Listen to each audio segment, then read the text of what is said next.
ಅದು 2011 ಫೆಬ್ರವರಿ ತಿಂಗಳು. ಬೆಂಗಳೂರಿನ ಪ್ರತಿಷ್ಠಿತ ಸಾಫ್ಟ್ವೇರ್ ಕಂಪನಿಯಲ್ಲಿ ಕೆಲಸ ಮಾಡುತ್ತಿದ್ದ ಕೆಲವು ಉದ್ಯಮಿಗಳು, ಹುಡುಗರು ಹಾಗೂ ಹುಡುಗಿಯರು ಸೇರಿಕೊಂಡು ಗೋರೂರಿನ ಹಿನ್ನೀರಿನಲ್ಲಿರುವ ಶೆಟ್ಟಿಹಳ್ಳಿ ರೋಸರಿ ಚರ್ಚ್ಗೆ ಬೈಕ್ ಮೇಲೆ ಹೋಗಿದ್ದಾರೆ. ಅದನ್ನ ನೋಡಿಕೊಂಡು ಸಾಯಂಕಾಲ ವಾಪಸ್ಸು ಹೋಗುವಾಗ ಹಾಸನ ಜಿಲ್ಲೆಯ ಮಾವಿನಕೆರೆ ಬಳಿ ಕಟ್ಟಲಾಗಿರುವ ಹೇಮಾವತಿ ಬ್ರಿಡ್ಜ್ ಕೆಳಗೆ ಇಳಿದು ಕೆಲವೊಂದು ಫೋಟೋಗಳನ್ನ, ಸೆಲ್ಫಿಗಳನ್ನ, ವಿಡಿಯೋಗಳನ್ನ ಮಾಡಿ, ಜೊತೆಗೆ ಅಲ್ಲಿಯೇ ಒಬ್ಬ ಹುಡುಗಿ ಮೀನನ್ನ ಹಿಡಿಯೋದಕ್ಕೆ ಅಂತ ಕೆಳಗಡೆ ಹೋಗಿದ್ದಾಳೆ. ಅವಳು ಮೂಲತಃ ಕಲ್ಕತ್ತಾದಿಂದ ಬಂದಿದ್ದಳು. ಉಳಿದವರು ಅಕ್ಕಪಕ್ಕ ನಿಂತುಕೊಂಡು ಕೆಲವರು ಫೋಟೋಗಳನ್ನ ತೆಗೆದುಕೊಂಡು ಮಜಾ ಮಾಡುತ್ತಿದ್ದಾರೆ. ಆಮೇಲೆ ಸರಿಸುಮಾರು 4 ನಿಮಿಷಗಳ ನಂತರ ಆ ಎಲ್ಲರೂ ವಾಪಸ್ ಹೋಗಬೇಕೆಂದು ಮೇಲೆ ಬರಬೇಕೆನ್ನುವಷ್ಟರಲ್ಲಿ ಆ ಕಲ್ಕತ್ತಾದಿಂದ ಬಂದಂತ ಹುಡುಗಿ ಮಾತ್ರ ಕಾಣಿಸೋದೇ ಇಲ್ಲ. ಎಲ್ಲರೂ ಗಾಬರಿಯಾಗಿ ಆ ಕಡೆ ಈ ಕಡೆ ನೋಡ್ತಾರೆ. ಆ ಹುಡುಗಿ ಸುಳಿವೇ ಸಿಗೋದಿಲ್ಲ. ದಂಡೆ ಮೇಲೆಯೇ ಮೀನುಗಳನ್ನ ಹಿಡಿಯುತ್ತೇನೆ ಅಂತ ಹೋದವಳು ಯಾರಿಗೂ ಕಾಣಿಸೋದೇ ಇಲ್ಲ. ಅಲ್ಲಿದ್ದ ಹುಡುಗರು ಹಾಗೂ ಬಾಕಿ ಹುಡುಗಿಯರು ನಿಜಕ್ಕೂ ಬೆಚ್ಚಿ ಬಿದ್ದಿದ್ದರು. ತಮ್ಮ ಜೊತೆಗೆ ಬಂದಂತಹ ಆ ಹುಡುಗಿ ಎಲ್ಲಿ ಹೋದಳು ಅನ್ನೋದು ಅವರಿಗೆ ನಂಬಲಾಗದಂತಹ ಪರಿಸ್ಥಿತಿ ಇತ್ತು. ವಿಚಿತ್ರ ಏನಂದ್ರೆ ಅದರಲ್ಲಿದ್ದ 3 ಹುಡುಗರಿಗೆ ಯಾರಿಗೂ ಕೂಡ ಈಜು ಬರುತ್ತಿರಲಿಲ್ಲ.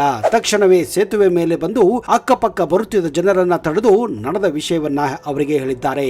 ಅಷ್ಟೊತ್ತಿಗೆ ಅಲ್ಲಿ ಜನ ಸೇರಿಕೊಂಡಿದ್ದಾರೆ. ಆ ನೀರಿನಲ್ಲಿ ಕೆಲವು ಸ್ಥಳೀಯ ಹುಡುಗರು ಇಳಿದು ಆ ಹುಡುಗಿಗಾಗಿ ಹುಡುಕಾಟ ಮಾಡಿದ್ದಾರೆ. ಆದ್ರೆ ಅಲ್ಲಿದ್ದ ನೀರಿನ ರಭಸ ಭಾರಿ ಇದ್ದ ಕಾರಣ ಎಲ್ಲೋ ಹುಡುಗಿ ಕಾಲು ಜಾರಿ ನೀರಿನಲ್ಲಿ ಬಿದ್ದು ಮುಳುಗಿ ಹೋಗಿರಬೇಕೆನ್ನುವ ಶಂಕೆ ಅಲ್ಲಿಯ ಜನರದಾಗಿತ್ತು. ಮುಂದೆ 1 ಗಂಟೆಯಲ್ಲಿ ಪೊಲೀಸ್ ಕೂಡ ಅಲ್ಲಿ ಜಮಾಯಿಸಿದ್ದಾರೆ. ಆದ್ರೆ ದುರದೃಷ್ಟ, ಆ ಹುಡುಗಿಯ ಬಾಡಿ ಮಾತ್ರ ಯಾರಿಗೂ ಸಿಗೋದಿಲ್ಲ. ಮರುದಿನ ಮಾಕವಳ್ಳಿ ಬಳಿ ಆ ಹುಡುಗಿಯ ಶವ ಕೂಡ ಪತ್ತೆಯಾಗಿದೆ. ಹೌದು ಸ್ನೇಹಿತರೆ, ಯಾವುದೇ ನೀರು ಇರುವ ಜಾಗಕ್ಕೂ ಹೋದರೂ ಯಾವಾಗಲೂ ಹುಷಾರಾಗಿರಬೇಕು. ಒಂದು ಕ್ಷಣ ಅಲಕ್ಷ್ಯತೆ ನಿಮ್ಮ ಜೀವನವನ್ನೇ ತೆಗೆದುಕೊಳ್ಳಬಹುದು ಅನ್ನೋದಕ್ಕೆ ಈ ಒಂದು ಘಟನೆ ಉದಾಹರಣೆಯಾಗಿದೆ. ಅಂದ ಹಾಗೆ ಈ ಘಟನೆ ನಡೆದಿದ್ದು ಹೇಮಾವತಿ ನದಿ ತೀರದಲ್ಲಿ. ಕೊಡಗಿನ ತಲಕಾವೇರಿಯಲ್ಲಿ ಹುಟ್ಟಿ ಹರಿಯುವ ಕಾವೇರಿ ನದಿ ದಕ್ಷಿಣ ಗಂಗೆಯಾಗಿ ಗಮನ ಸೆಳೆಯುವುದು ಎಲ್ಲರಿಗೂ ಗೊತ್ತಿರುವ ವಿಚಾರವೇ. ಆದರೆ ಕಾವೇರಿ ನದಿಯನ್ನ ಸಮೃದ್ಧಿಗೊಳಿಸುವಲ್ಲಿ ಉಪನದಿಗಳ ಪಾತ್ರ ಕೂಡ ತಳ್ಳಿ ಹಾಕುವಂತಿಲ್ಲ.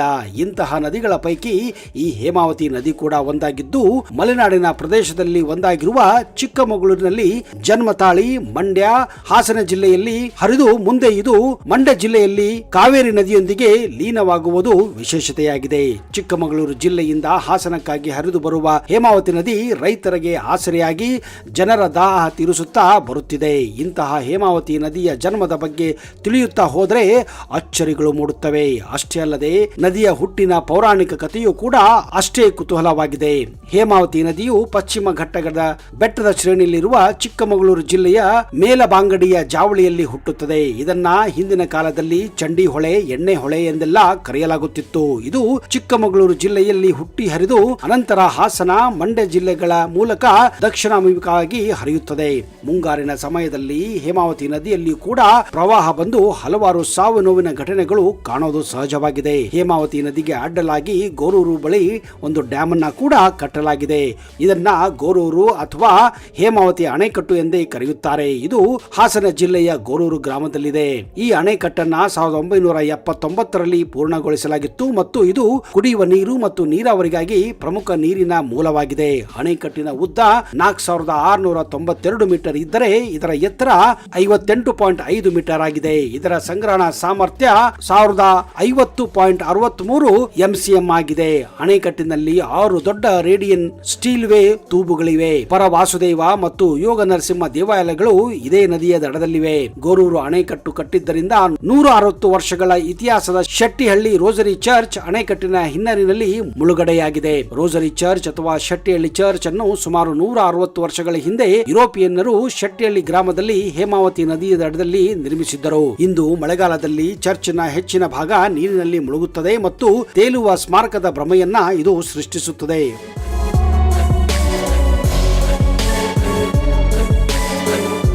ಭಾರತದಲ್ಲಿ ಬ್ರಿಟಿಷ್ ಸಾಮ್ರಾಜ್ಯದ ಸ್ಥಾಪನೆಯ ಆರಂಭ ದಿನಗಳಲ್ಲಿ ಈ ಚರ್ಚ್ ಅನ್ನ ನಿರ್ಮಿಸಿದ್ರಿಂದ ಇದನ್ನು ಫ್ರೆಂಚ್ ಗೋಥಿಕ್ ಶೈಲಿಯ ವಾಸ್ತುಶಿಲ್ಪವನ್ನ ಇದು ಪ್ರತಿಬಿಂಬಿಸುತ್ತದೆ. ಇದನ್ನ ಬ್ರಿಟಿಷರು ಶ್ರೀಮಂತ ಎಸ್ಟೇಟ್ ಮಾಲೀಕರನ್ನು ಆಕರ್ಷಿಸಲು ಬಳಸುತ್ತಿದ್ದರು ಎನ್ನಲಾಗುತ್ತಿದೆ.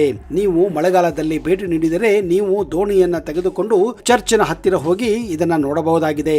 ಚರ್ಚ್ ಅಥವಾ ಫ್ಲೋಟಿಂಗ್ ಚರ್ಚ್ ಕರ್ನಾಟಕದ ಒಂದು ಪ್ರಸಿದ್ಧ ಪ್ರವಾಸಿ ಸ್ಥಳಗಳಲ್ಲಿ ಒಂದಾಗಿದೆ. ದುರಾದೃಷ್ಟ, ನಮ್ಮ ಸರ್ಕಾರದ ಕೃಪೆಯಿಂದ ಇವತ್ತು ಇದು ಶೀತಲ ಸ್ಥಿತಿಯಲ್ಲಿದೆ. ಇದರ ಬಗ್ಗೆ ಸರ್ಕಾರ ಮಾತ್ರ ದೊಡ್ಡದಾಗಿ ಮಾತನಾಡುತ್ತದೆ, ಆದರೆ ಇದರ ಬಗ್ಗೆ ಅಲಕ್ಷ್ಯ ತೋರುತ್ತಿರುವುದು ನಿಜಕ್ಕೂ ಒಂದು ದುಃಖದ ಸಂಗತಿ ಅಂತಾನೆ ಹೇಳಬಹುದು. ಇನ್ನು ಹೇಮಾವತಿಯ ನದಿ ಹುಟ್ಟು ಹೇಗಾಯಿತು ಎಂಬುದನ್ನು ನೋಡುತ್ತಾ ಹೋದರೆ ಇದರ ಕುರಿತಂತೆ ಪೌರಾಣಿಕ ಕಥೆಯಲ್ಲಿ ಉಲ್ಲೇಖ ಇರುವುದು ನಾವು ಕಾಣುತ್ತೇವೆ. ನದಿಯ ಉಗಮದ ಹಿಂದೆ ಈ ಕಥೆಯ ಪ್ರಕಾರ ಈಗಿನ ಹೇಮಾವತಿ ನದಿ ಹುಟ್ಟುವ ಪ್ರದೇಶವು ದಟ್ಟ ಕಾಡಿನಿಂದ ಆವೃತವಾಗಿತ್ತು. ಆಗ ಗೌತಮ ಮುನಿಗಳು ದಂಡಕಾರಣ್ಯ ಪ್ರದೇಶದಲ್ಲಿ ಸಂಚಾರ ಮಾಡುತ್ತಿದ್ದ ಸಂದರ್ಭ ಜಾಬಾಲಿಯ ಪುತ್ರ ಸತ್ಯಕಾಮನೆಂಬ ಬಾಲಕನು ಗೌತಮರ ಕಾಲಿಗೆ ಬಿದ್ದು ತನ್ನನ್ನ ಶಿಷ್ಯರನ್ನಾಗಿ ಸ್ವೀಕರಿಸಿ ವಿದ್ಯೆ ಕಲಿಸುವಂತೆ ಬೇಡಿಕೊಳ್ಳುತ್ತಾನೆ.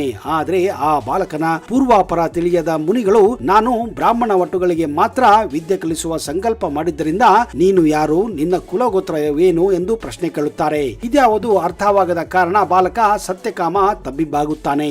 ಬಳಿಕ ಸಾವರಿಸಿಕೊಂಡು ನನಗೆ ತಂದೆ ಯಾರೆಂದಾಗಲಿ ಕುಲಗೋತ್ರದ ಬಗ್ಗೆ ನನಗೆ ಗೊತ್ತಿಲ್ಲ ಅಂತ ಹೇಳುತ್ತಾನೆ.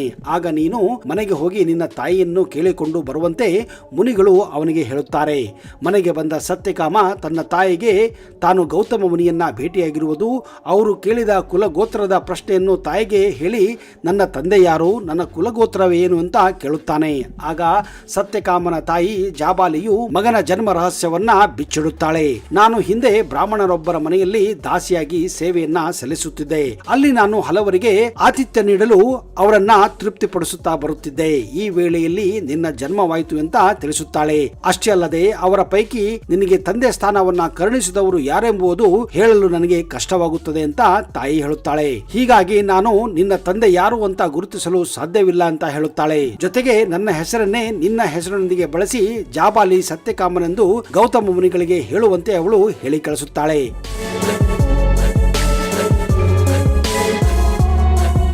ಅದರಂತೆ ಅಲ್ಲಿಂದ ಮತ್ತೆ ಗೌತಮ ಮುನಿಗಳ ಬಳಿ ಬಂದ ಸತ್ಯಕಾಮ ತನ್ನ ತಾಯಿ ಜಾಬಾಲಿ ಹೇಳಿದ ವಿಷಯವನ್ನ ಸಂಪೂರ್ಣವಾಗಿ ಅವರಿಗೆ ಹೇಳುತ್ತಾನೆ. ಆಗ ತ್ರಿಲೋಕ ಜ್ಞಾನಿಗಳಾದ ಗೌತಮ ಮುನಿಗಳು ಸತ್ಯಕಾಮನ ಜನನ ಮರ್ಮವನ್ನ ಅರಿತು ಅವನ ಸತ್ಯವಾಕ್ಯಕ್ಕೆ ಮೆಚ್ಚಿ ಆತನನ್ನ ಶಿಷ್ಯನಾಗಿ ಸ್ವೀಕರಿಸಿ ಅವನಿಗೆ ಉಪನಯನವನ್ನ ನೆರವೇರಿಸುತ್ತಾರೆ.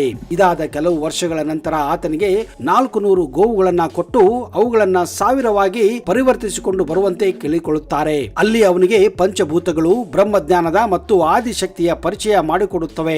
ಅಲ್ಲಿಯೇ ಅವನು ಆಶ್ರಮವನ್ನ ಕೂಡ ನಿರ್ಮಿಸುತ್ತಾನೆ. ಆದರೆ ಗೋವುಗಳಿಗೆ ನೀರಿನ ಅವಶ್ಯಕತೆ ಇದ್ದ ಕಾರಣ ಸತ್ಯಕಾಮನು ಶಿವನನ್ನ ಕುರಿತು ಅಲ್ಲಿನ ಮೇಲ ಬಂಗಾಡಿಯ ಜಾವಳಿಯಲ್ಲಿ ತಪಸ್ಸು ಮಾಡಲು ಆರಂಭಿಸುತ್ತಾನೆ.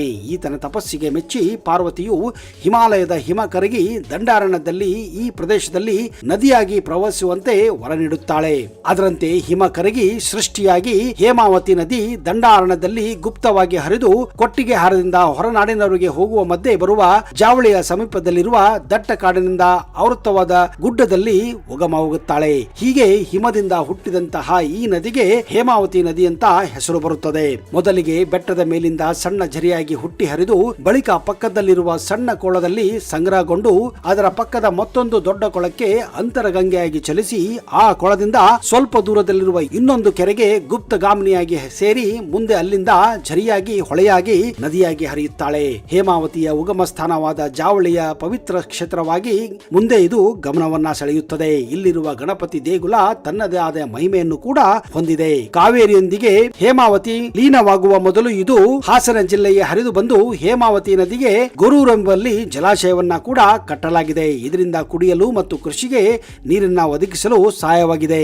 ಈ ನದಿಯು ಸುಮಾರು 245 ಕಿಲೋಮೀಟರ್ ಉದ್ದ ಹರಿದು 5410 ಕಿಲೋಮೀಟರ್ನ ನೀರಾವರಿ ಪ್ರದೇಶಕ್ಕೆ ನೀರಿನ ಒದಗಿಸಿ ಮಂಡ್ಯದ ಕೃಷ್ಣರಾಜಪೇಟೆ ತಾಲೂಕಿನ ಗುಡ್ಡೆ ಹೊಸಹಳ್ಳಿ ಬಳಿ ಮಂಡ್ಯ ಜಿಲ್ಲೆಯನ್ನ ಪ್ರವೇಶಿಸುತ್ತದೆ. ಕೆಆರ್ಎಸ್ ಜಲಾಶಯ ಹಿನ್ನೀರಿನ ಪ್ರದೇಶವಾದ ಕೃಷ್ಣರಾಜಪೇಟೆ ತಾಲೂಕಿನ ಅಂಬಿಗರಹಳ್ಳಿ ಬಳಿ ಸಂಗಮದಲ್ಲಿ ಕಾವೇರಿ ನದಿಯೊಂದಿಗೆ ಲೀನವಾಗುವ ಹೇಮಾವತಿ ಈ ಸಂಗಮ ಕ್ಷೇತ್ರವನ್ನ ಪವಿತ್ರಗೊಳಿಸಿದ್ದಾಳೆ. ಇಲ್ಲಿ ಕಾವೇರಿ, ಲಕ್ಷ್ಮಣ ತೀರ್ಥ ಮತ್ತು ಹೇಮಾವತಿ ಸಂಗಮವಾಗುತ್ತವೆ.